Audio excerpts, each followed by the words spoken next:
dia 28 de fevereiro, às 14 horas na Cinemateca, 4 pessoas juntaram-se para uma longa jornada até um mundo distante do nosso. Um universo preso na escuridão, nas trevas, no silêncio e na noite. O pânico percorria pela nossa pele em forma de suor, o medo de encarar uma temível besta que apenas os maiores cineastas enfrentaram. Uma mistura de entusiasmo e receio assombrava a pequena sala de cinema.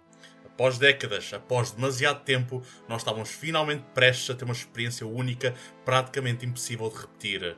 Nós estávamos prestes a dançar o tango Satanás. A única questão era, será que íamos conseguir chegar ao fim? Malta, nós vimos Santantango, um filme de 7 horas e 20 minutos e sobrevivemos para contar a história. Eu sou o Irias, fui contor e comigo tenho um dos sobreviventes, Rafael. Olá, amigos. Malta, nós, para quem não sabe, Santantango é um filme húngaro do sobrado cineasta Béla Tark, que tragicamente faleceu este ano, baseado no romance do mesmo nome do autor Laszlo Krasnowski. Obrigado, oh my god, isso foi perfeito. Eu estive a treinar antes de... Holy shit, isso foi tipo yeah. perfeito, esquece, tipo, eu também estive a treinar, mas não tive o mesmo sucesso que tu. E é uma história sobre uma vila desolada na Hungria, onde os seus habitantes tentam desesperadamente ultrapassar a solidão, a pobreza e o aborrecimento. Na véspera de receberem o seu pagamento coletivo, descobrem que um antigo colega de trabalho que acreditavam estar morto, está na realidade vivo e prestes a chegar à aldeia. Santantango é conhecido pela sua longa duração de 7 horas e 20 minutos, com longos takes de seguida, por vezes com mais 10 minutos, e imenso tempo dedicado ao silêncio e a pequenos movimentos, incluindo uma cena de 8 minutos inicial, onde estamos apenas a ver vacas a pastar. Por este motivo, apesar de ser considerado uma obra-prima, é raro alguém conseguir realmente ver esta película, e não estou a falar de assistir o filme em casa, onde podes usar o automóvel, fazer tarefas domésticas ou ser facilmente distraído por seja o que for. Estamos a falar do único lugar onde podes verdadeiramente ver esta obra, uma sala de cinema onde somos reféns do filme. O Béla Tark expressou que preferia que as pessoas vissem este filme sem interrupções, mas no nosso caso, no meu como Rafael, nós tivemos 2 intervalos para ir à casa bem e para fazer refeições, porque senão acho que seria mesmo muito mais doloroso. Nós estamos vivos, sobrevivemos e... Malta, e começo já aqui com o podcast a perguntar ao Rafael o que é que tu já sabias sobre o filme antes de o ver, como te sentias e como te sentes agora depois de ver o filme, como foi a tua experiência? Pá, assim, sabia que o filme era grande. Pronto, acho que é a experiência que a maioria de nós temos. Eu cruzei-me com o Santantango já há uns anos atrás, como se calhar a maioria dos cinéfilos se cruzaram quando comecei a ter Letterboxd, já na altura, eu para 8 anos ou coisa que o valha, e um gajo andava lá pelas listas a ver o que é que as pessoas viam e o que é que era celebrado e tal. Pá, e aparecia aquele filme com o nome muito engraçado, que eu só passado um número embaraçoso de anos é que percebi que aquilo era literalmente Tango de Satanás, porque sou imbecil. Falta de expressão minha. Eu tive a mesma experiência, não te preocupes. Só passadas é que alguém me chamou e foi preciso alguém chamar-me para a atenção para aquilo. Pois é, está bem. Pronto, sou eu. My bad. E cruzei-me com o filme. E sempre foi daquelas coisas que uma pessoa tem infinitamente na watchlist, porque efetivamente é um filme que é muito celebrado, mas é que tens de efetivamente tirar e planear o teu dia de forma a ver aquilo, e não só o teu dia, quase o momento da tua vida, porque realmente o filme não é só a sua duração, é também a experiência de o ver. E aí vamos ter a oportunidade de falar um bocadinho sobre isso. Mas realmente a minha experiência com o Santantango foi de estar eternamente na minha watchlist à espera de sair, e acho que quando saiu foi daqueles logs que foi muito especial para mim. Saiu! E pronto, foi bonito, não só por isso, mas há algo de interessante teres algo na tua watchlist durante 8 anos e finalmente tiras-a de lá. E também é uma experiência curiosa, porque eu assumo que tu tenhas tido a mesma experiência que todos nós tivemos na sala de cinema, de certa forma, mas também que muita gente deve ter a ver o Santantango, que é o medo que seja um filme genuinamente doloroso de ultrapassar, tipo, por outras formas, desse jeito aborrecido de morte. Sim. E eu não acho que exatamente assim, é uma experiência diferente. Yeah. Sim, não é a mesma coisa que talvez, por exemplo, o Ninfomaníaca é talvez outra experiência mais próxima disso, juntando as duas partes, são cerca de 5 horas, mas o filme é muito rápido, tem um ritmo impecável e fantástico. E o Lars von Trier tem sempre outras formas de nos manter vidrados ao ecrã com o seu board shock. Mas Santantango é um filme que, no entanto, apesar das suas 7 horas e 20 minutos de duração, apesar de ter longos momentos onde realmente estamos só a ver a cara de uma pessoa e mais nada, está simplesmente a pessoa a reagir. No entanto, não é exatamente um filme que eu iria classificar como aborrecido. Talvez para a maior parte das pessoas, no geral, pode ser aborrecido eventualmente. Mas eu acho que existem longos momentos onde o filme não é abalado por isso, por assim dizer. Não, aliás, não achei de todo. Primeiro achei que ia ser uma experiência muito mais dura do que aquilo que na verdade foi. É óbvio que o cansaço se começa a instalar, porque a brincar, nós entramos da Cinemateca às 2 da tarde, saímos da Cinemateca às 10 da noite. Yeah. Portanto, pronto, é um dia inteiro, efetivamente. E é um dia que exige a tua atenção e é normal que durante tanto tempo que nós lá estamos, a nossa atenção também pode ir flutuando aqui e ali e estarmos mais investidos em umas partes do que noutras, porque apesar de tudo, muitas vezes estás a olhar muito tempo e estás a viver muito tempo no mesmo espaço e chega a uma certa altura em que sentes que já olhaste para todos os cantos do ecrã e que já viste tudo aquilo que lá estava, e isso acho também é uma parte interessante que depois exploramos. Mas não, o filme primeiro, o filme não é necessariamente a sua duração, embora seja uma parte. E não achei de todo aborrecido. Achei que ia ser uma experiência muito mais difícil e sinto que já vi filmes de 1h30 muito mais longos do que este. É verdade, não há problema negar isso.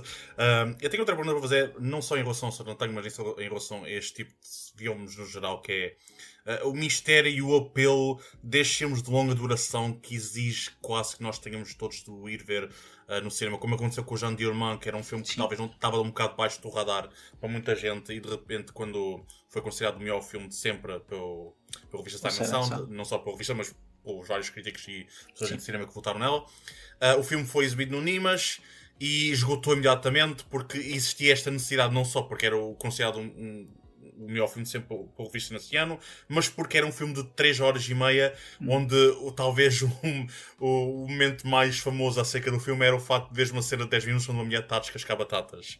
E mesmo assim isto tornou-se um bocado a parte apelativa, a ideia de temos de ir ver isto. É, exatamente. É a questão de tu ficares. Eu acho que tu usaste a expressão no início perfeita para isto. Ficamos ali um bocadinho reféns da sala, porque era muito fácil, principalmente num filme como este, de quando a tua atenção começa a flutuar, a tendência é que se esticar a mão para o telemóvel, o que é que seja. Entretanto, há outra estratégia que as pessoas podem usar. Por exemplo, eu acho que é muito mais fácil uma pessoa agarrar o telefone e estiver a ver o filme sozinha do que estiver a ver o filme com outra pessoa que está um bocadinho vigiado, de certa forma, e fica um bocadinho a vergonha de estar a pegar. Mas eu acho que o facto de ficarmos reféns, e aquilo é um filme que efetivamente exige atenção. Eu também posso confessar que há um ano atrás, coisa que o valha, eu disse a mim mesmo que isto é um filme muito longo, e tanto quanto eu sabia, aliás, ia ser a minha primeira experiência com Bela Tarde, que isto vai ser um filme muito longo. E claramente vai ser um filme profundamente parado, porque eu já tinha ouvido aquela questão, por exemplo, da cena de abertura tem 8 a 10 minutos de vacas a pastar e tudo mais, e eu achei que era um filme que não ia exigir a minha atenção. Que era um filme mais estático. Eu demorei meia hora a perceber, pera, não é isto. Porque eu achei que podia estar a ver o filme quase enquanto estava no quarto, não estava a fazer outras coisas, estava a tentar a televisão, mas não estava com a minha atenção total ali, porque achei que não seria uma coisa que o filme fosse exigir, e foi uma ideia completamente errada, e rapidamente percebi, isto não funciona assim, eu preciso isto precisa mesmo de outro tipo de atenção que não este. Então larguei e disse, isto vai ter de ficar para uma altura melhor, e as circunstâncias são más e são algo terríveis, porque a Cinemateca também fez este ciclo que fez dos filmes do Belatar, porque ele faleceu dia 6 de janeiro, se não me engano, muito novo, com 70 anos, e é por isso que tivemos a oportunidade de ver o Santantango. O Santantango e o Damnation, que também passou no dia antes na Cinemateca. Portanto, o facto de estás ali preso ajuda pelo menos a manter o teu foco. Tendo em conta que tiveste uma experiência um bocado negativa com o Damnation, não achaste que isso impactou um bocado a tua reação antes de ver Santantango? Não, de todo, porque a experiência com o Damnation foi má por culpa minha. Eu fui ver o filme muito, muito cansado depois de um dia de trabalho, era uma sexta-feira, ainda por cima, tinha levado uma surra durante a semana, cheguei e estava cansado. A culpa não foi de todo o filme. Aliás, nem sequer tive dúvidas, porque eu acho que ir ver Santantango sem ter visto nada do Belatar pode ser efetivamente o problema. Porque o Damnation tira isso, e ainda bem que eles passaram no dia antes. A minha experiência já tinha sido anterior com o Vicar Master Harmonies, que efetivamente é um filme que é lento também, tem o mesmo tipo de movimento que tem o Santantango. Talvez um pouco mais mexido, mas não particularmente. Tem algumas cenas se calhar um bocadinho mais populadas, vamos dizer assim, mas tu aprendes que o cinema do Belatar é tudo menos estático. É essa a questão, é que aquilo que te vendem inicialmente é que as coisas são lentas, as coisas são paradas. E enquanto o Jean Dillman, por exemplo, tu fizeste a comparação, mas o Jean Dillman é diferente porque vive muito naquele espaço fechado do apartamento, mas é mais estático, efetivamente. Esta câmara do Belatar está sempre a mexer. É uma coreografia gigantesca. Aliás, ele nunca viu uma Dolly que não adorasse, e vais ali a acompanhar as vacas ao longo daquele terreno todo. A câmara vai passando pelos terrenos. É tudo muito dinâmico, e aprendes isso se calhar vendo outro filme dele antes de agarrar Santantango, um bocadinho também para te preparar para aquilo que ali tens. Portanto, não foi necessariamente a minha má experiência com o Damnation. Eu só tinha tido uma boa experiência, foi a única que tive com ele, com o Harmonies, e foi das melhores coisas que vi no ano passado. E tem provavelmente os melhores 13 minutos iniciais que eu vi na minha vida. E não é só isso, mas o próprio filme do Santantango é muito metódico nas imagens que se passam e no seu movimento de câmara. Tipo, o filme supostamente levou vários anos a conseguir ser filmado, e não só por o facto de ser 7 horas, mas tipo, tu sentes mesmo que existe precisão específica na câmara. Eu quero já apontar aqui uma coisa, nós falámos sobre isto no final da sessão, porque no final da sessão Santantango nós quase celebrámos, foi uma vitória, parecia que tínhamos acabado de sair da guerra com vencedores.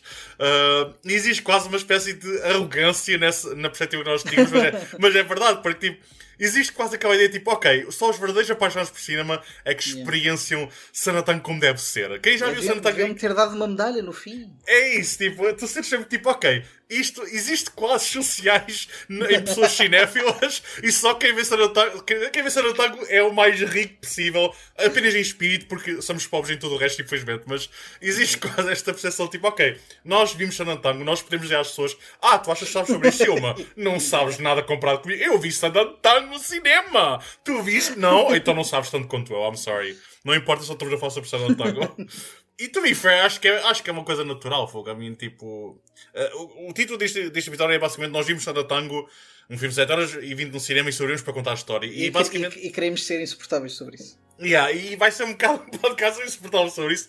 Mas a ideia é que vamos falar um bocado sobre a história, e vamos tipo parte a parte. Porque o filme está dividido em 3 partes, e a sua estrutura funciona como um tango, como está no título. Está dividido em 12 capítulos, frente para trás, não segue uma ordem exatamente cronológica em cada capítulo. As primeiras 2 partes têm 3 capítulos, respectivamente, e a última parte tem 6 capítulos. Eu e o Rafael agora vamos tipo de parte a parte, falar um bocadinho sobre o que acontece no filme e dar um bocado a nossa análise e a nossa perspectiva acerca do que acontece e daquilo que nós achamos que está a acontecer e o que pode significar. Claro que vai haver umas partes mais importantes que as outras, e acho que temos muita coisa também a dizer sobre a segunda parte. Acho que vai ser aquela que vai nos causar um bocadinho mais de furor. Mas para começar a mencionarmos isto, a primeira parte são 3 capítulos. News of Their Coming. Eu vou dizer isto em inglês porque esquece, nem sequer vou tentar falar. Ok, não vais dizer húngaro, meu. Calma, isto aqui, é que eu apontei aqui os títulos em húngaro também, mas Ahir Ogi Jonek. Aí tentaste mesmo, João. Eu tentei mesmo, mas esquece, não vou. Eu acho que insultei alguém em húngaro, por isso vou falar sobre isso. Antes de continuar, deixa-me só fazer aqui um parênteses, porque acho que é essencial. Claro.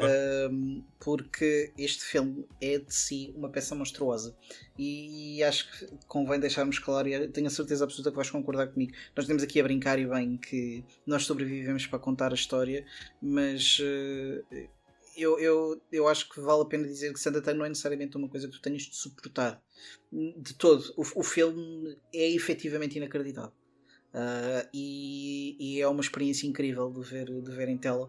Portanto, não é necessariamente um esforço. É cansativo, é óbvio que é. Não vou estar aqui a dizer o contrário, mas também não é algo, creio eu, que tínhamos de suportar. Além disso, vamos estar a falar, primeiro de tudo, um filme de 7 horas e 20, com muito conteúdo, com muita história, e que vai haver alturas em que garantidamente vai parecer that we are talking out of our ass. Faz parte. Vamos poder, é possível. Além disso, o João já viu o filme 2 vezes, eu só vi uma. E não é necessariamente uma coisa que nós possamos naturalmente voltar a ver para poder analisar as coisas de outra forma, apesar de termos de partes.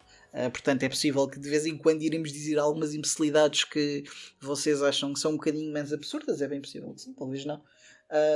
Mas fazer o preâmbulo que efetivamente isto é uma peça que é muito maior do que nós os dois. E que nós estamos a fazer isto só para ser insuportáveis e nada mais. Basicamente, isso é assim, nós saímos do filme a pensar, nós vimos este filme, agora vamos fazer um podcast inteiro só para dizer às pessoas que nós vimos o filme. E que nós temos todas as informações sobre o filme e vocês não, caraças. Aliás, só para clarificar alguma coisa, eu já vi o filme 2 vezes, entre aspas. A segunda vez vi mesmo corretamente. A primeira vez vi como muita gente viu. Já vi demasiado cedo, então muita coisa deixou-me ao lado e houve muitos momentos em que eu simplesmente não estava a perceber what the fuck was going on. Muitas vezes em que eu não estava a prestar sequer atenção ao que estava a acontecer. Por exemplo, existe a primeira parte, o terceiro capítulo, muito do terceiro capítulo, eu nem sequer lembrava o que estava a acontecer da primeira vez que o vi. Existem vários momentos assim que uma pessoa simplesmente desvia-se completamente do filme quando vê em casa. É por isso que acho que ver a experiência, mesmo ver no cinema, é obrigatório. Porque não é que o filme seja aborrecido, simplesmente é natural quando estamos em casa sermos distraídos por tudo o que está a acontecer na volta. Não estamos na experiência indicada em que está tudo às escuras e estamos sentados e that's it, não há mais nada a fazer. Esta primeira parte tem 3 capítulos: News of Their Coming, We Are Resurrected e To Know Something, e focas basicamente na notícia do regresso de Iremias, que basicamente existe quase um medo enorme na aldeia acerca dele como pessoa. E a aldeia toda acreditava que ele estava morto, mas agora ele está a regressar no momento em que a aldeia toda vai receber o seu pagamento coletivo. Ao mesmo tempo, vamos lidar com um esquema entre 3 personagens: Futaki, Schmidt e Kraner. Vou já mencionar que estes nomes vão ser misturados ao longo do podcast porque é inevitável, são muitos nomes e uma pessoa acaba por se distrair um bocadinho. Um esquema deles de roubar o dinheiro e fugirem desta quinta para outro lugar, qualquer lugar que seja, só para poderem recomeçar, por assim dizer. E existe quase esta noção, logo no início do filme, de abandono total desta aldeia, que não há nada a fazer. Tipo, a única coisa que podes fazer basicamente é beber, fazer sexo, e provocar violência. Tu sentes mesmo que isto foi abandonado completamente. A primeira introdução que nós temos é as vacas a pastar e acaba por ser um bocado, de certa forma, um reflexo destas personagens todas. Elas saem, estão meio alheias no seu destino e no que estão a fazer, e eventualmente vão-se embora. E isto é muito... Eu acho que é por isso que acaba por funcionar bem esta ideia de experienciar o filme com 7 horas de seguida, porque é um filme cujo tempo e rotina é importante absorver mesmo completamente. Tu sentes um bocado com os personagens e um bocado desesperado também por saíres dali. E não digo isto no sentido de aborrecimento, digo no sentido mais de compreensão. Tipo, eu estaria constantemente a beber e provavelmente teria enlouquecido completamente se estivesse constantemente neste lugar, tipo, em que está sempre a chover, está sempre mau tempo, aqui ainda está uma desordem e está toda completamente nojenta. É isto que eu tenho que mencionar, Rafael, porque assim, durante os primeiros 2 capítulos estamos a saudar de personagens para personagens. O segundo capítulo foca-se em Iremias e no seu colega, tipo, que estão a ter uma conversa com a polícia. No primeiro capítulo estamos a ver os 3 personagens a fazer um esquema e depois a descobrir a notícia do regresso deles, e estamos a ouvir um sino que está a tocar no fundo, e como a narração menciona, não existe uma capela ou nada onde esse som possa surgir. Possa vir, sim. E depois temos o terceiro capítulo que envolve o doutor a observar tudo o que nós já observámos no primeiro capítulo e a apontar num caderno. Eu quero ter um bocado a tua perspectiva acerca do que é que achas que...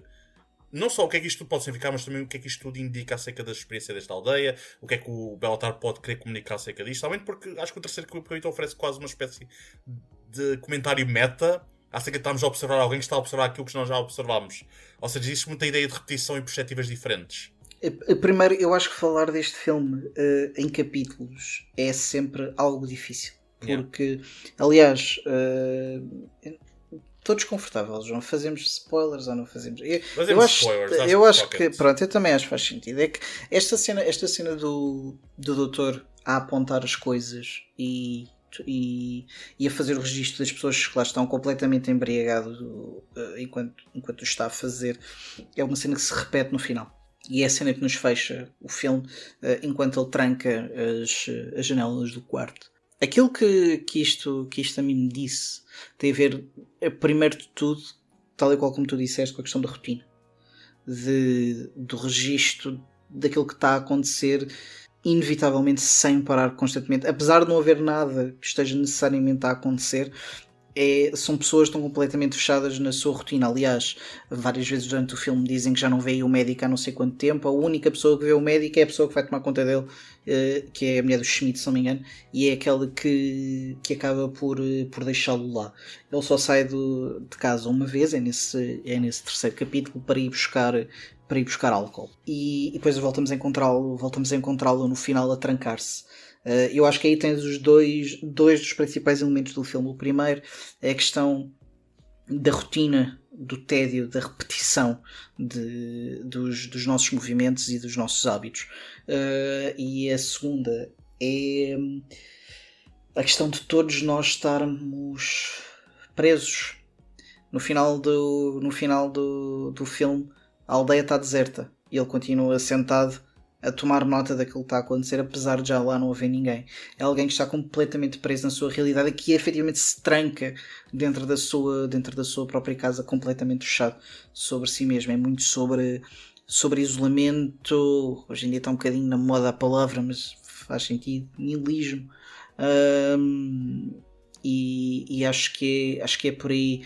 Acho que há muitas coisas que se podem tirar desta questão do médico, mas eu tenho dificuldade, olhando para o filme, em pensar que o Bellatar estava a tentar dizer alguma coisa mais do que aquilo que está no ecrã, porque eu acho que aquilo que está no ecrã efetivamente é o que está no ecrã. Eu estive a consumir uma quantidade interessante de entrevistas com ele, e houve coisas que se confirmaram daquilo que eu pensava do filme, outras que não, mas esta foi uma delas, em que a metáfora não é necessariamente uma coisa que existe neste filme. Este filme existe por existir em si. Existe como um fim em si mesmo, não necessariamente como uma ideia para outra coisa. Portanto, acho que podemos, de uma forma ou de outra, há coisas neste filme que nós podemos tomar tal e qual como elas lá estão. Podemos perceber o que é que elas nos fazem sentir, mas não necessariamente o que é que o Bellatar nos estava a tentar dizer. Porque não acho que seja por aí. Acho que a coisa é muito mais real do que isso. Mais direta também. Não sei se direta. Eu estava a tentar evitar a palavra direta, porque parece que as coisas são apenas e só a face value e que não tem profundidade. Não é de todo isso. É estranho falar da experiência e do que é que acontece no filme, exatamente porque as coisas parece que todas elas estão estendidas. Tu passas ali tanto tempo a olhar para aquelas coisas, a sentir aquelas coisas, que é difícil de explicar, mas há um estado de espírito com que aquilo te deixa, e que te é dado pelo filme, não necessariamente através da narrativa, mas através da sensação que aquilo te dá.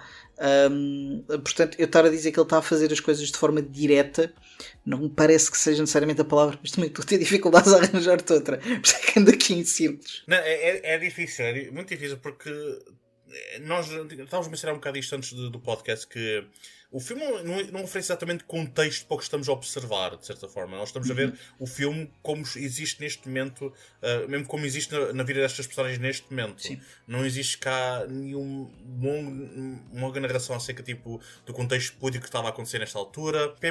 Esta é a história que está a acontecer neste momento, é o que os personagens estão a falar, é assim que as personagens comunicam isso tudo. No segundo capítulo ouvimos muitas vezes o segundo capítulo no interrogatório com o capitão da polícia que está a acontecer com o Jeremias, as palavras ordem e lei. Acho interessante esta ideia, porque acho que é das coisas que eu achei mais cativas acerca do filme, somente agora a ver mesmo no cinema, é talvez a relação entre o Jeremias com o Futaki. Porque o Futaki fala dele já como sabendo que ele é um mundo bullshit, que ele diz só mentiras e que é capaz, ele usa a expressão, é capaz de vender um castelo feito de merda, basicamente. Yeah. E o que eu achei cativante foi essa ideia de tipo, esta miséria é tão forte que eles estão a experienciar, que tu, mesmo sabendo que esta pessoa pode ser cheia de bullshit, pode estar a mentir, tu não consegues evitar não achar que isto é uma opção, a única opção que tens. No final, Jeremias consegue levar a maior parte dos audiências para fora da aldeia com promessas de uma vida melhor. Claramente não é o caso, claramente é bullshit e não sabe exatamente o destino destas personagens, mas claramente vai ser mais miséria para todas. E o Futaki parece ser uma das poucas personagens que afasta-se completamente disto, em que aceita o seu destino, mas que acaba por encarar isto da seguinte forma: não, tu não vais me dar um trabalho para mim, nem vais dar a casa onde eu vou ver, eu vou aceitar o dinheiro que me vais dar neste momento, mas vou ser um watchman, vou ser um guarda noturno e vou seguir a minha vida dentro destas circunstâncias. É quase uma ideia de aceitação. Se vamos para a ideia de nihilismo, que acho que é sem dúvida um dos temas prevalentes neste filme, eu acho que o Futaki acaba por encapsular isto perfeitamente. A ideia tipo, isto é assim que a vida é, e eu não tenho controle nisto, não tenho ordem nisto, por isso vou simplesmente pegar nisto e fazer o que consigo. Eu concordo plenamente com isso. Aliás, isso depois traz-nos aqui o outro elemento do filme, o Irimias, porque tu falaste aí da conversa que ele tem com o capitão, que é se calhar é o momento do filme mais, entre aspas, convencional, porque é o único momento em que não tens um long shot, em que tens tipo um shot reverse shot, em que estão efetivamente duas pessoas a conversar e a debater e a bater bolas uma com a outra. E é interessante perceber como a imagem do Irimias é construída como um deus, quase. E ele provavelmente encarna a personagem que temos no título do filme. Ele é de uma forma ou de outra um satanás, vamos dizer assim. É aqui este elemento que põe estas pessoas a dançar, porque é isso que estamos a falar. E é também sobre falsos profetas e como estes podem levar pessoas, exatamente como fez com o Futaki, que ele, apesar de ter plena noção daquilo que está a acontecer, aliás, temos no penúltimo capítulo em que os polícias ou os agentes do Estado, parece mais algo do género, estão a desenvolver o relatório com base nas coisas que o Irimias tinha dito, em que as palavras dele estão a ser transformadas noutra coisa, mas é o próprio Irimias que diz que o Futaki de todos eles é o único que tem 2 dedos de testa. Yeah. E mesmo sendo uma pessoa inteligente, ele próprio, apesar de não submeter totalmente ao Irimias, ele próprio também o faz de uma forma ou de outra. Portanto, é o poder destes falsos profetas, estas criaturas endeusadas que são criadas, por exemplo, neste âmbito do filme, através de um plano estatal, vamos dizer assim, ou de um tipo de controlo autocrático ou o que seja, de tomar conta através das fragilidades das pessoas, tomar conta do pensamento delas. É dessa forma que eles conseguem tirar a todos da aldeia, transformando a culpa que eles sentem em algo que ele possa utilizar, e mesmo as pessoas que ali têm princípios e têm cabeça e tudo mais, até esses vão atrás, o que só nos mostra um bocadinho a fragilidade do espírito das pessoas quando colocadas numa situação tão frágil como estão estes aldeões. E é curioso, porque eu acho que o filme inicialmente dá uma perspectiva quase tipo meio... Pelo menos não é meio essa perspectiva, mas dá a ideia que vai para um lado mais moralista, com 3 pessoas a criar um esquema para roubar o dinheiro da aldeia inteira. E, no entanto, isso é literalmente o largado. Passado para aí 20 minutos, o que dentro deste filme seria o equivalente a 10 segundos, talvez. Eles simplesmente largam imediatamente isso quando ouvem que o Irimias vai chegar. E criou mesmo a ideia, esquece. Não existe cá exatamente uma história de moralismo, é mais uma história, como tu mencionas, tipo de falsos profetas, da ideia de como é que estas pessoas são...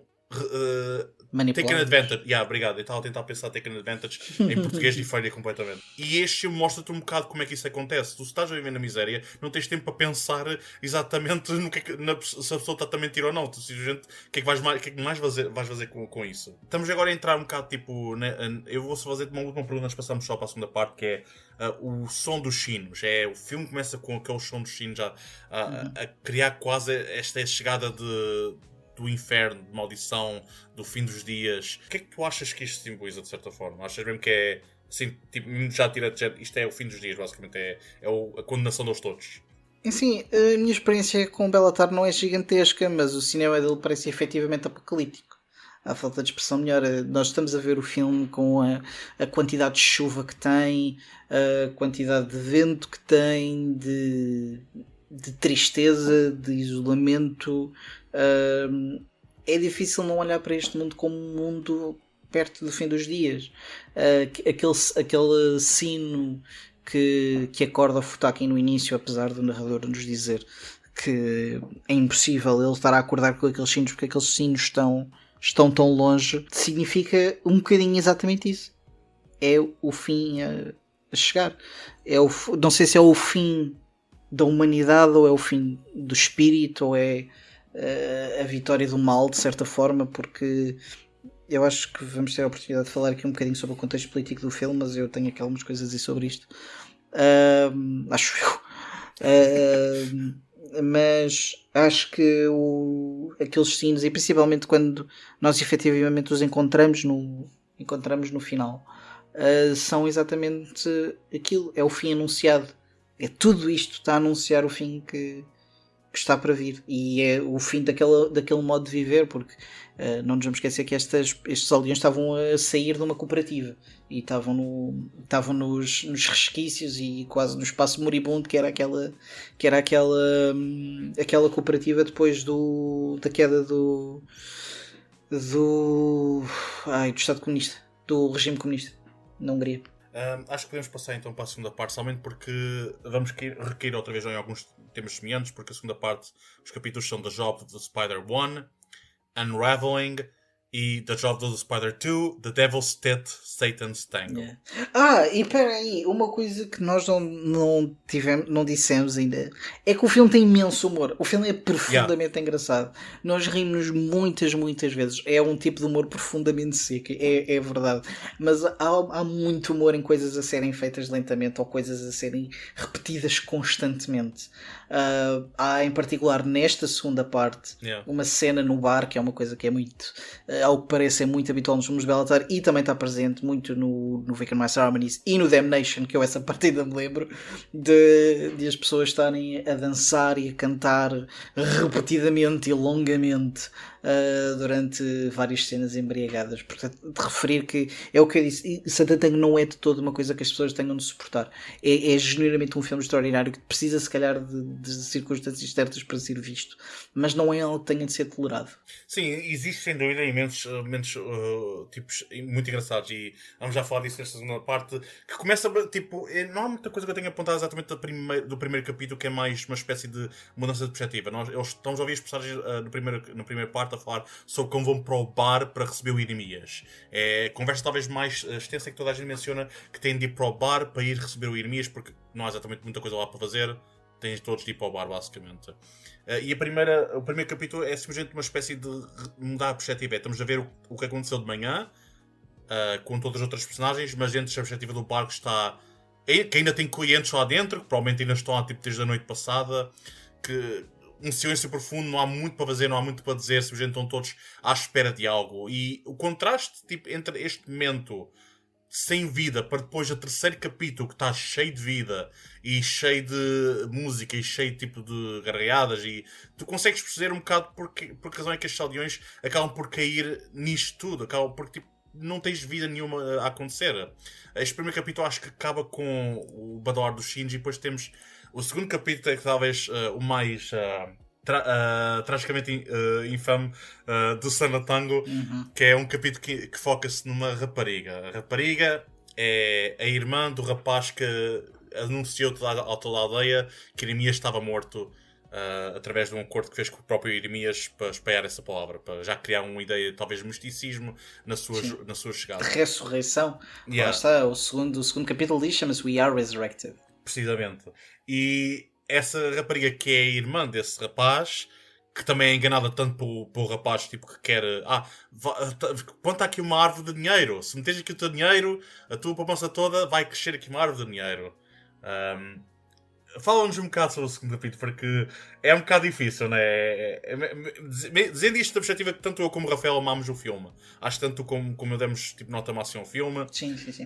Isso não nega que este segundo capítulo, nesta segunda parte, é esta segunda parte é durinha. Esta segunda parte primeiro é durinha porque primeiro somos apresentados a uma personagem que não conhecíamos e que ficamos a seguir durante algum tempo. E não nos vamos esquecer é que nós tivemos a primeira parte. Quando nós dizemos a primeira parte do filme, são 2h30 que nós tivemos ali.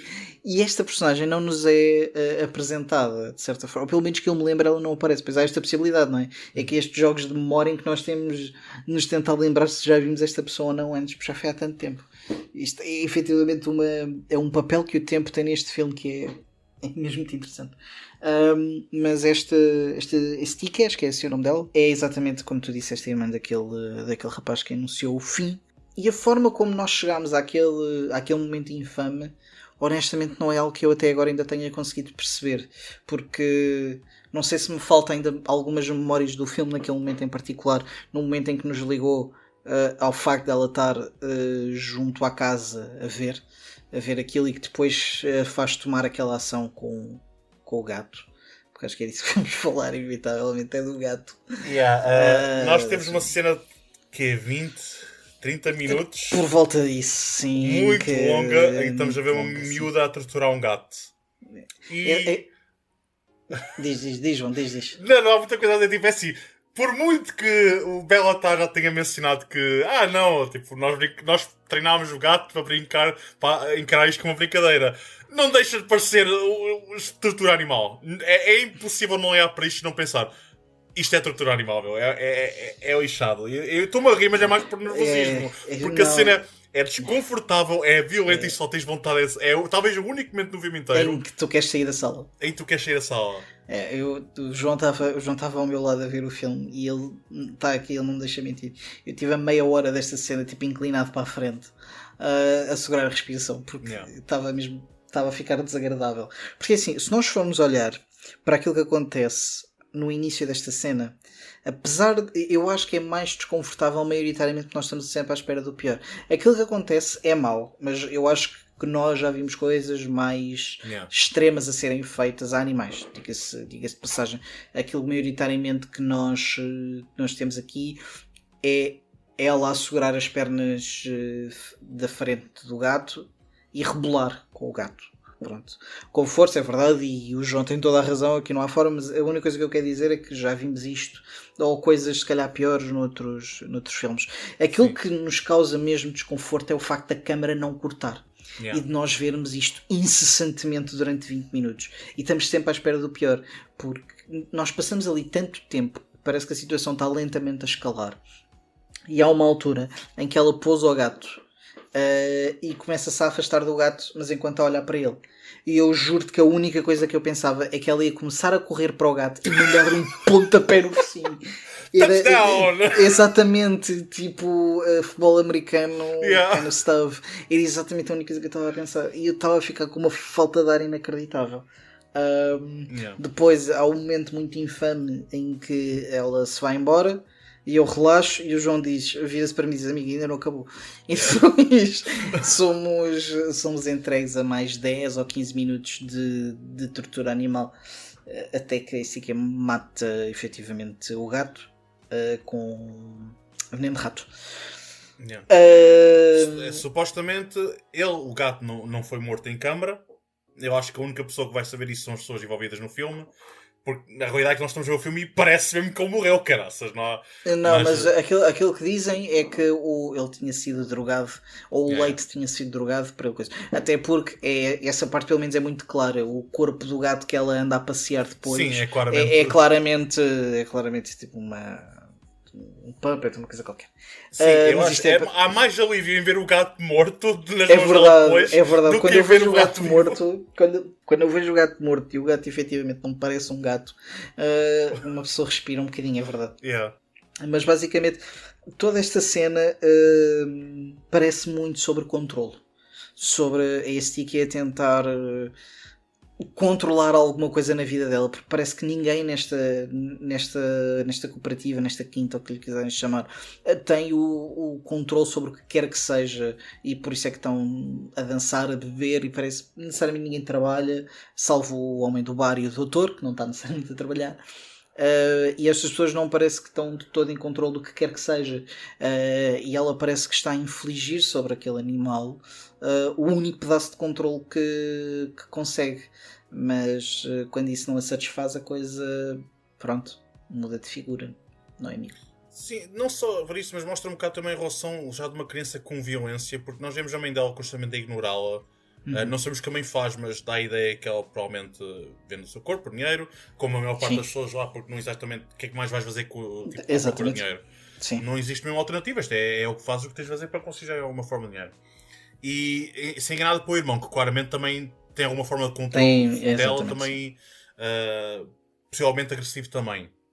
E nós é desconfortável para caralho. E ao mesmo tempo vemos uma certa É como mencionaste, o que torna mais a cena mais confortável não é exatamente o que estamos, não é só o que estamos a ver a acontecer ao animal, é a câmara nunca cortar, é estarmos lá a ver isto acontecer durante 10 minutos, é a repetição. É a repetição, é o facto de não ver cortes, e eu acho talvez a parte que, em termos narrativos pelo menos, que Sim. provoca ainda mais dor, é ver também de certa forma a inocência não na mesma. É Uhum. esta mistura entre a inocência e a violência que estamos a acontecer neste momento, a ingenuidade dela, quando percebe o que aconteceu e com a culpa vai, simplesmente sai de casa à procura quase de alguma ajuda que não existe. Acho que ela ainda chega a encontrar o doutor quando ele está à procura Sim. de bebida. O doutor tipo, Mandar embora. manda embora. Sim. Ele depois arrepende-se e vai atrás dela, mas ela tipo, mal já Já está se foi, feito. sim. Existe. Solidão é talvez outro aspecto que é muito comum neste filme. É simplesmente a ideia de solidão, a ideia que estás a caminhar sozinho constantemente. E para uma criança, o quanto isso impacta a tua mente, em que ela no final afasta-se, encontra um lugar onde ela decide tomar o mesmo destino que provocou o gato e toma veneno de rato para morrer com o gato. Este tempo todo a carregar o gato morto aos seus braços. Yep. E ela morre com o gato nos seus braços e o narrador menciona que existe uma ideia quase pacífica que ela encara nisto como se fosse a vontade do destino. É assim que tem de ser. Diz, João. Não, é novamente aquele ponto de nihilismo de tipo, isto não há nada a fazer. E o quanto isso consegue acalmar a alma de alguém e o quanto isso também é assustador de ver uma criança experienciar tudo isto. Se bem que vamos ser sérios, nós na altura estávamos com mais pena do gato do que ela. Mas É verdade, inevitavelmente, mas primeiro estamos a olhar para uma das poucas crianças que este filme vai aparecendo, as outras duas que aparecem são bem crianças, não me lembro bem, mas tenho ideia que eram crianças, sim, e estavam as duas a prostituir-se, lembro-me eu, além do rapaz que é o irmão dela e que ao que parece também é violento com ela. Portanto, ela está entregue a si mesma e é também novamente o que pesa nestes espaços e o que pesa neste mundo do Bellatar que temos aqui no Santa Tango é que esta criança foi deixada para si, sem nada, ao que parece. Não, a única coisa que ela conhece, ao que parece, é violência e pouco mais. E quando ela vai à procura de ajuda, é rejeitada. Portanto, se calhar para esta criança, se calhar existe mais alívio na morte e no encontrar do espírito deste gatinho. Mais do que necessariamente existe no mundo. É a destruição da inocência, como se calhar já vimos noutros. Lá está, é difícil ver um filme a preto e branco e com crianças e não me lembrar sempre do White Ribbon. Apesar da atenção, o White Ribbon tem mais 15 anos do que tem o Santa Tango, mas é um bocadinho isso.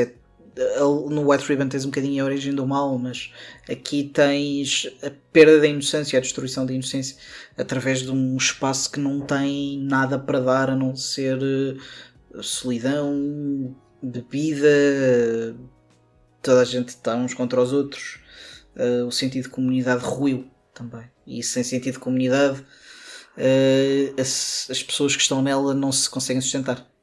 E é engraçado mencionar isso porque eu acho que a segunda parte talvez do filme é talvez a mais entertaining em termos clássicos, por assim dizer. Tipo, Sim, sim. é com mais movimento, é que acontece mais coisas um bocado chocantes e que isso provoca realmente, causa mais atenção e mais foco no que está a acontecer no ecrã.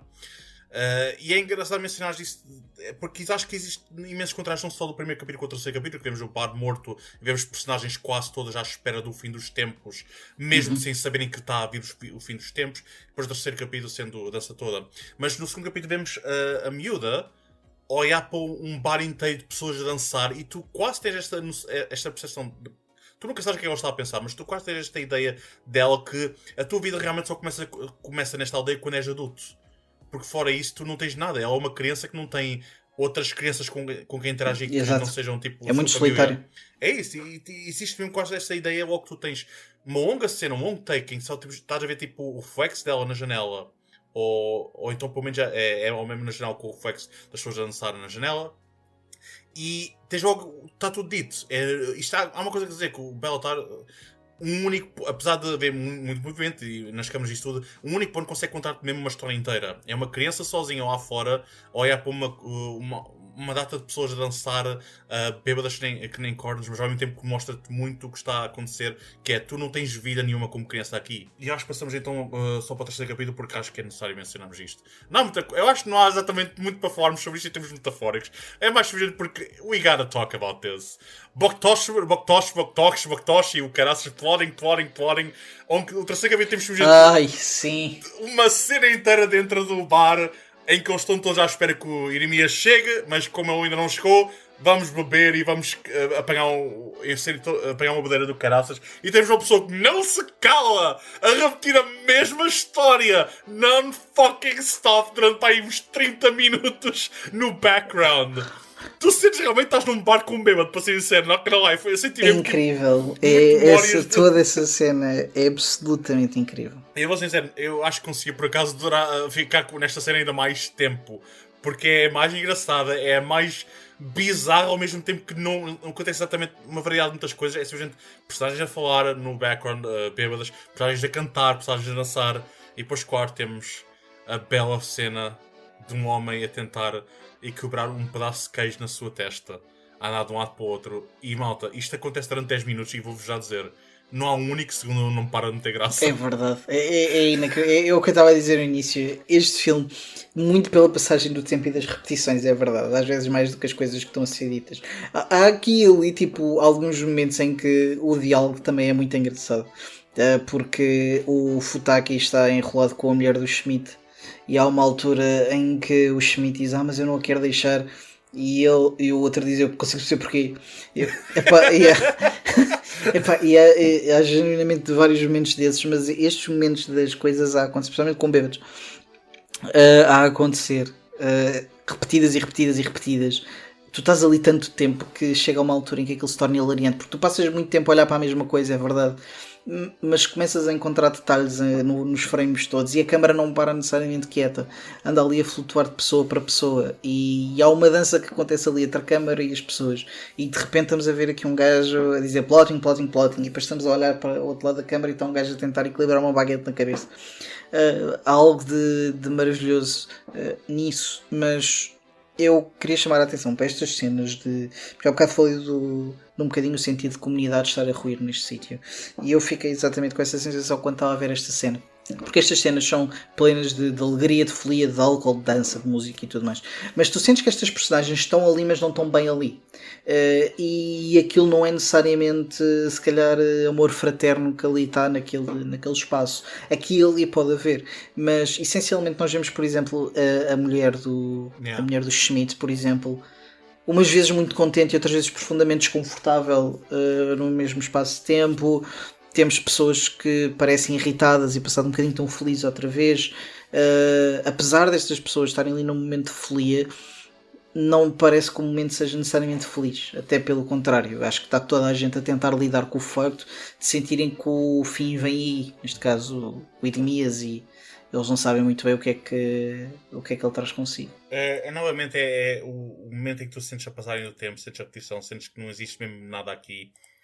Eu vou só acabar esta parte só para mencionar que eu contei acerca da nossa experiência a Wilson, não tenho uma amiga que não tem conhecimento de nenhum cinema. Só para dar-te uma ideia do quanto pouco conhecimento ela tem de cinema. And I love her so much, she's amazing, mas ela viu o filme Deep Blue Sea com o LL Cool J e pensou que era o Jaws. Só para dar um bocado. só para, o filme onde o LL Cool J tem um papagaio que canta rap também, ou seja o que for, e onde o Samuel L. Jackson dá aquele fantástico discurso onde é morto por um tubarão imediatamente com CGI. Ela pensou que era o Jaws do Spielberg e ficou tipo, uau, isto é que é o clássico que toda a gente diz. Por isso ela não tem exatamente muito conhecimento de cinema. E eu quando estava a falar sobre o cinema, ela perguntou-me: porquê que não fazem um filme longo de 7 horas com a ação? Tipo, com muito mais coisa a acontecer. E eu estava a pensar, tipo, porque tu tens sentido o tempo, é muito parte mesmo desse princípio. Tu tens sentido o tempo a pensar, é como a Rosário do João Dirman mencionou, ela queria roubar o tempo da audiência, ela gosta de roubar o tempo da audiência. E é mesmo uma questão de tempo. Talvez um dos sons que tu ouves mais, para além do som da chuva a cair, ou das badaladas dos sinos, é também o som de um relógio constantemente a tic-tac, constantemente, a um ponto em que começa realmente a dar cabo da cabeça. Mas é isto, tu se sentes mesmo completamente a passarem do tempo. É também, talvez, a única parte que tem realmente uma parte mais metafórica, que é com a cena das aranhas. que criam teias nas garrafas vazias e prendem-nas às pessoas lá. Acho que é talvez o momento mais metafórico visualmente, tipo do Sanantango. Agora vamos acabar com a terceira parte, que sequer não vamos entrar em todos os capítulos, porque são 6 capítulos e muitos deles estão... Não é exatamente repetições, mas é diferenciar as perspectivas As perspectivas, sim, é aqueles a perspectiva. Aliás, há 2 capítulos que é a perspectiva da frente e a perspectiva de trás. Precisamente. Começamos já com o primeiro capítulo, é Irimias gives a speech, pai, de 20 minutos, que ele está basicamente a aproveitar um bocado a situação da morte da miúda. Yeah. Para provocar um sentido de culpa e para meter toda a gente a ir atrás dela. Ou seja, alguém chegou lá, viu e aproveitou o que aconteceu. Mas ao mesmo tempo, isto é um ponto que eu achei interessante, que é num capítulo mais à frente, quando ele encara o local onde a miúda faleceu. Ou nem sequer sabemos se ele sabe ou não que foi o local onde a miúda faleceu. Sim. Aliás, nem eu sabia. Yeah. Até depois, quando fui ver o filme, quando comecei a fazer a pesquisa do filme, aí é que me bateu. Peraí, isto era o mesmo sítio onde ela se matou. To be fair, o sítio começa todo tipo, num voeiro místico mesmo. É uma experiência quase religiosa. E ele tipo ajoelha-se, eles até fazem uma piada com isso. Nunca viste no voeiro, tipo... Mas é talvez o único momento em que ele demonstra alguma forma de culpa ou de coaceração que ele não vai... Se existe algum céu ou inferno, tipo, ele tem o seu destino já marcado. Eu não tirei tanto essa leitura. Eu acho que esse para mim é o momento se calhar mais divisivo do filme. Não é divisivo, mas é mais difícil de interpretar para mim. É tanto a cena da estica, toda aquela cena, e esta cena em particular que é muito pequena. Eles basicamente vão caminhar na floresta e ele ajoelha-se à frente do sítio, quase que em choque. E eu não consigo perceber necessariamente se aquilo é choque pelo poder que ele teve. Não necessariamente pelo poder que ele teve sobre aquela morte em específico, mas o poder que ele pode trazer sobre... Tenho dificuldade em olhar para aquela cena e conseguir interpretá-la de uma forma muito direta. Lembro-me na altura, já quando estava a ver o filme, fiquei... Não sei, há algo aqui que eu não consigo descortinar, e mesmo depois disto tudo ainda não estou muito confortável com o que é sobre... É difícil perceber, não sabemos exatamente se é arrependimento, se é ajoelhar-se perante uma força divina, não sabemos exatamente o que é que está a acontecer, simplesmente sabemos que ele ajoelha-se perante o que ele queria ser talvez um evento assim diferente do normal. Deixa-me só dizer, eu estava aqui só mais a pensar na questão do arrependimento que tu falaste, porque essa é uma coisa que eu não vejo neste Irimias.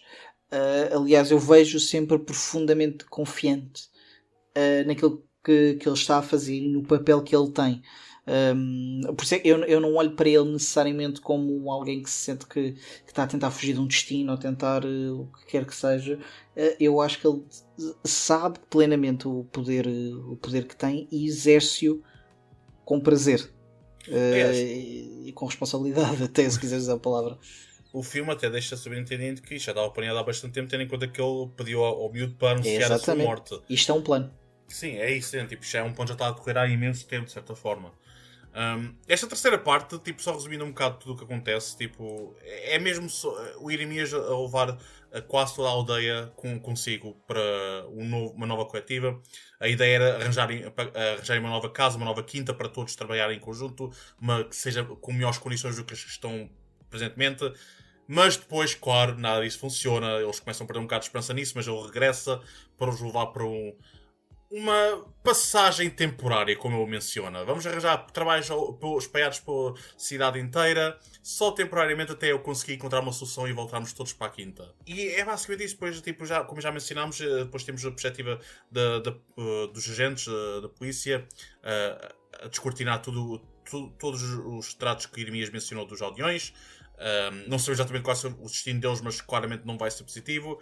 E depois, claro, o fechar do ciclo com o doutor a regressar à aldeia sem mínima percepção do que acabou de acontecer, porque esteve no hospital, e com o fechar dos cortinas tudo mesmo para cobrir-se de escuridão. Esta parte, temos uma coisa que eu gostava imenso de falar, que é um take em que ouvimos o narrador a contar, a partilhar os sonhos de cada personagem. E é um take, talvez... Este talvez é o capítulo com os momentos visuais mais belos de observar mesmo. Não só esse movimento de câmara que simplesmente está a rodear cada personagem, mesmo tipo num shot por cima, e depois claro temos o shot da coruja. Um long take lento em que estamos simplesmente a aproximar-nos de uma coruja no meio da escuridão enquanto as personagens falam sobre o seu futuro, por assim dizer. É um bocadinho o elemento observador, não é? Nós passamos também tanto deste filme a observar e a dar do nosso tempo ali, e parece que aquela coruja, tanto a ver do lado de fora, ainda por cima está a fazer exatamente o mesmo, está a ter exatamente o mesmo papel de observador. Não sei se não podemos cair muitas vezes naquele exercício. Eu lembro-me sempre da história do Oz com isto, naquele exercício de tentarmos explicar as coisas, e às vezes um comboio é só um comboio. Às vezes é um bocadinho isso. Apesar de eu achar que aquela coruja, o tempo que passas ali com ela, tem alguma coisa a dizer sobre o espaço observacional que nós estamos ali a ter, e o tempo que nós estamos ali a observar, e torna-nos também um bocadinho participantes.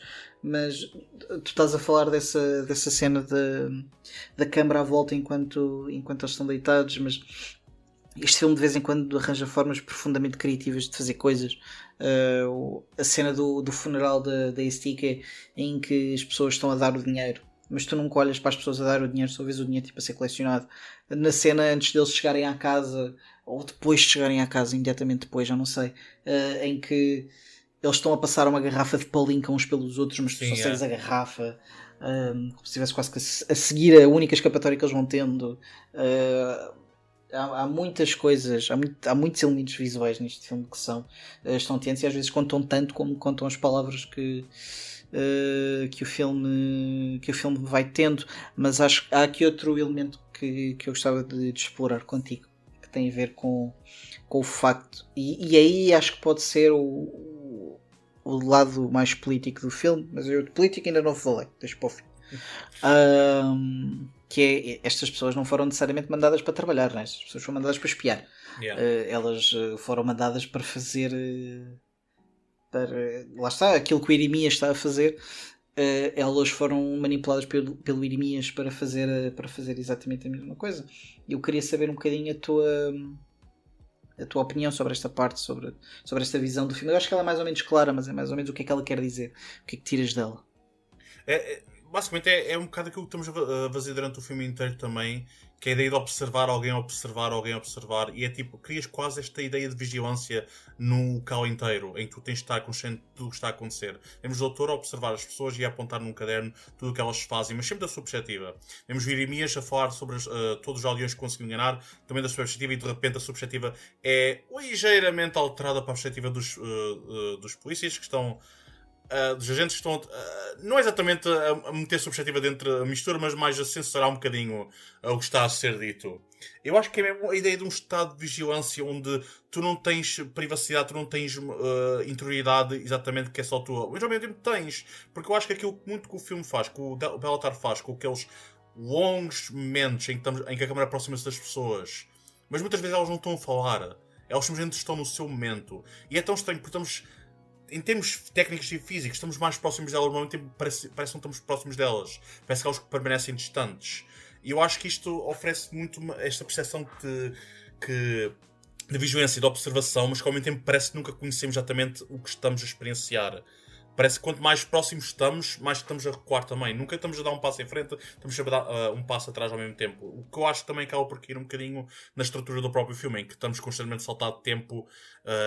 E acho que isto, admito, não veio de mim, isto veio de uma coisa que eu vi online mesmo, em que alguém mencionou que muitos dos textos dos filmes que repetem são sempre com ritmos um bocado diferentes, e o que as personagens fazem é um bocado diferente. E eles mencionaram que pode ser um erro de continuidade, mas também pode ser mais uma afirmação da ideia da tese principal do filme, que talvez seja o ato de observar e o ato de perspectivas que as pessoas têm, e a forma como isso as aproxima uma das outras, mas ao mesmo tempo as distancia. Porque esta comunidade, como mencionaste, temos a cena, o long take do álcool a passar, do dinheiro. Nós vemos muitas vezes este tipo de momentos no filme, visuais, em que estamos a ver aquilo que conecta esta aldeia toda. E é sempre ou dinheiro, ou álcool, ou é sempre algum objeto quase que é tipo para apagar as mágoas, de certa forma. Mas ao mesmo tempo não existe conexão nenhuma entre eles. Ou seja, eles são todos conectados por algo, mas é mais quase como conectados por opressão, seja também das circunstâncias deles, como também da sua própria mentalidade, da sua própria do estado de espírito em que eles estão todos encalhados. E ao mesmo tempo tu observas, tu aprendes imenso, e ao mesmo tempo parece que não aprendes o suficiente, parece que nunca aprendes o suficiente para realmente perceberes como é que as pessoas funcionam ou são. Tudo isto uma resposta demasiado longa para dizer que eu acho que a ideia toda da missão de Jeremias acaba por ser tipo mesmo empregar estes aldeões como vigilantes e, novamente, talvez a pregar mais à censura e a mais a um aspecto talvez de tutorial. Não que eu saiba muito, eu admito próprio que não tenho exatamente muito contexto político do filme, nem muito conhecimento da mensagem política do filme, é mais... Estou mais dentro do seu aspecto moral, em termos de conhecimento. Eu não fiz muita pesquisa desse aspecto, mas a ideia que eu tive é mesmo essa, a ideia que estas personagens vão fazer aquilo que o Jeremias faz, mas ao mesmo tempo nunca vamos exatamente saber o que é que está a acontecer. É tipo, nós sabemos o suficiente, nós sabemos aquilo que nós conseguimos saber, mas nunca vamos saber tudo, nunca vamos saber mais do que isso. O que é engraçado, porque tu passas efetivamente 7 horas e 20 com estas personagens, vês tanta coisa, tantas perspectivas diferentes, às vezes das mesmas cenas, e mesmo assim às vezes parece que te faltam peças para montar isto. Tu falaste aqui do lado político do filme. Eu quando saí do filme eu estava com a sensação que me faltava qualquer coisa de entendimento há uma peça que eu não tenho que... E depois percebi que não me faltava peça nenhuma, é que estava à procura de alguma coisa que não está lá. Porque, e atenção, esta é a minha leitura e é uma leitura que é tão válida como qualquer outra sobre o filme. Acho que qualquer pessoa que se tenha dignado a dar 7 horas da sua vida a este filme tem mais do que capacidade para ter uma opinião válida sobre ele.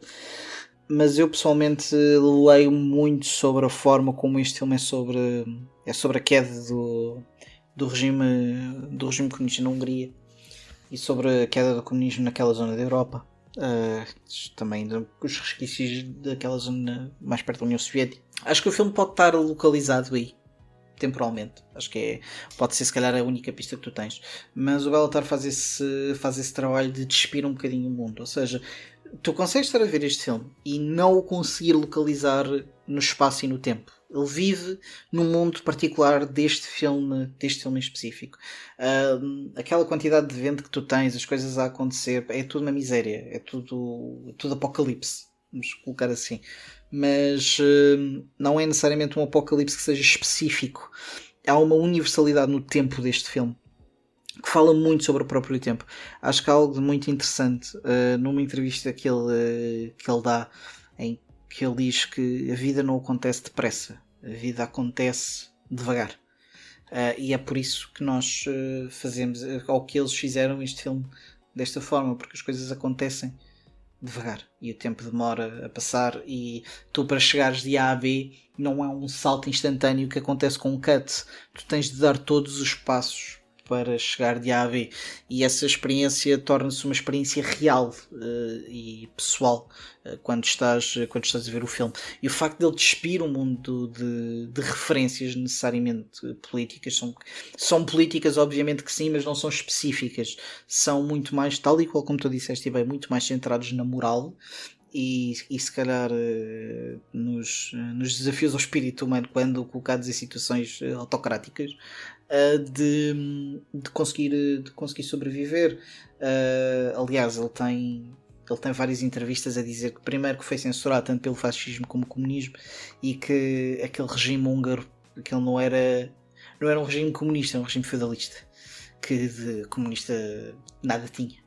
Portanto, ele nem sequer aí creio que estivesse a tecer necessariamente críticas àquilo. Aquilo que ele pretendia efetivamente era fazer um filme que fosse transversal no tempo, porque se o tempo para ele é uma coisa tão importante como claramente é, esse tempo não tem de estar necessariamente localizado. O filme existe em si e não necessariamente num mundo que seja necessariamente localizável em termos de contexto histórico. Amigo, isso foi perfeito. Se não tiveres mais nada a acrescentar, eu acho que podemos concluir assim o episódio. Acho que foi tipo... Porque acho que resumiste perfeitamente o filme mesmo. É mesmo essa a ideia. É isso que... Olhem o filme todo e é isso também que lhe dá... Por exemplo, se vamos questionar porque motivo é que este filme tem 7 horas e 20 minutos, aí está o motivo. Yeah. As coisas acontecem devagar e é a experiência de lá estarem que as coisas parece que ficam todas comprimidas e tu estás lá tanto tempo que às vezes tens de fazer o exercício de memória para perceber, ok, nós já falámos disto, eu sei que já vi esta cena antes, mas de outra perspectiva, como é que isto se liga à minha memória desta cena, porque a tua atenção também, lá está, tem flutuações. E o facto de tu estares ali. Nós passámos este podcast todo a falar de tempo.